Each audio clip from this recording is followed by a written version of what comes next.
Hi everybody, I'm Bryan, the author of the Hobson Choi series. Coming soon is book 4 in that series, and I'm recording this on an iPad by the way, so in many ways the hard part is looking at the camera and not my face. Camera, face, camera, face. Anyway, hi, I'm Bryan, author of the Hobson Choi series, and I'm here to talk about book 4. But first, the Hobson Choi series in general is a sort of mismatched crime duo thing in which a experienced private detective and his work experience student attempt to solve a series of increasingly elaborate crimes, murders and so on. So, we're on 4 books now, and I've managed not to do any YouTube videos, although there was briefly a podcast. But we're on YouTube now because book 4, Blood Will Stream, and yes, the title is, I'm not going to say the best part, but it's probably one of the highlights. So yes, book 4 is actually about YouTube. In fact, yes, it is. It's very specifically. It's about the locked room murder of a YouTuber, which, again, high concept, yes. But so I thought, as a bit of promotion and something new to do for this one, because I haven't bothered doing it for the last 3, we do some YouTube videos. I have ideas for exactly 2 YouTube videos, and this is one of them. This is your sort of intro. So, book 4, Blood Will Stream, is about a YouTuber called Graham Grimbleton. Sorry, a notification just came up on my iPad. Who is killed in a mysterious fashion, and because one of Angelina Choi, the work experience girl's friends, was a big fan, she then persuades Hobson to look into exactly what happened. And there's also some subplot stuff going back to earlier books. And yes, it's a lot of fun. I think it's out on October the 4th, pre-order now, in both ebook and print. And the covers will look, well, the covers of previous books, as you can see, I've got my print proofs here, look a bit like this. They've got this sort of, that's book 3, that's book 1. They've got this sort of tube plus blood thing going on. Book 2, it's sort of cup of coffee because there was some gentrification in it as well. And yes, book 4, I'm going to have to use my phone, is this. This is the Blood Will Stream cover. Hopefully that will show up all right on the video. And yes, they're all very good. They're by Design for Writers, who are a very good company, who I'll try and remember to link in the description, because if you do want any book covers, yes, very good. Bravo. I was just going to talk briefly about what makes this book different from previous Hobson Choi books, because at this point, once you hit book 4 of a series, I feel like that's probably the main thing. My hands are massive in the foreground, aren't they? Just massive. Will I leave that in? Let's see.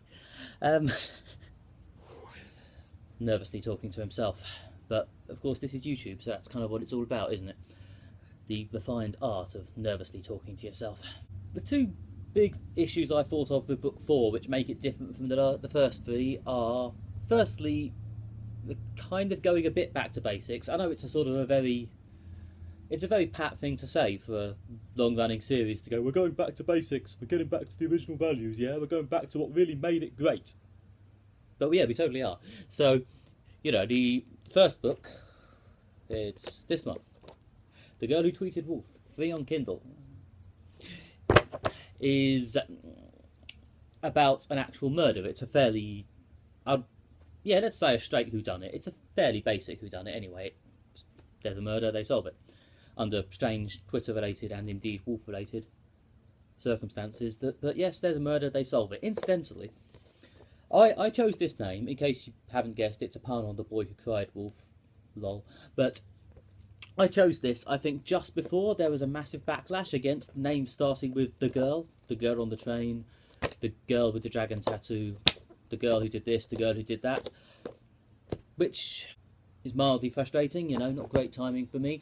I let myself off a bit because the titular girl is an actual 16-year-old, not a heavily infantilized adult woman, but so yeah, when I say back to basics, what I mean is, in books 2 and 3 especially, and also a bit in book 1, there's been quite a lot of sort of conspiracy stuff. There's been quite a lot of that employment agencies turned out to be evil, that shopping centres turned out to be evil, everything's turned out to be evil.